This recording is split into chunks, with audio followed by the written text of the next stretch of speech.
या नवरात्रीच्या शक्तिपूजनाच्या दुसऱ्या दिवशी आपल्याला ह्या देवीच्या ज्या स्वरूपाचं दर्शन घ्यायचं आहे ते स्वरूप आहे ब्रह्मचारिणी. ब्रह्मचारिणी म्हणजे काय? ब्रह्माचं आचरण करणारी ब्रह्मचारिणी. आता ब्रह्म म्हणजे काय? ब्रह्म म्हणजे सत्य, ब्रह्म म्हणजे ज्ञान. हे सत्य, हे ज्ञान चराचरामध्ये आहे. ब्रह्म म्हणजे तो परब्रह्म, परमात्मा, परमेश्वर, जगन्नियंता हा सर्वत्र आहे, चराचरामध्ये आहे.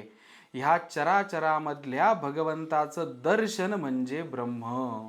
आणि ही ब्रह्मचारिणी आपल्याला ह्या दुसऱ्या दिवसाच्या शक्तिपूजनामधनं काय आशीर्वाद देणार आहे, आपण तिच्याकडे काय मागायचं आहे? हे ब्रह्मचारिणी, हे ब्रह्म हा भगवंत आम्हाला चराचरामध्ये बघण्याची तू श्रद्धा दे. आमच्या हृदयामध्ये ही श्रद्धा कायम असू दे की भगवंत चराचरामध्ये आहे, भगवंत कुठे नाही अशी जागाच ह्या सृष्टीमध्ये नाही. म्हणून शक्तिपूजनाच्या दुसऱ्या दिवशी आपण देवीकडे ह्या श्रद्धेचंच मागणं मागणार आहोत. या देवी सर्वभूतेषु श्रद्धारूपेण संस्थिता.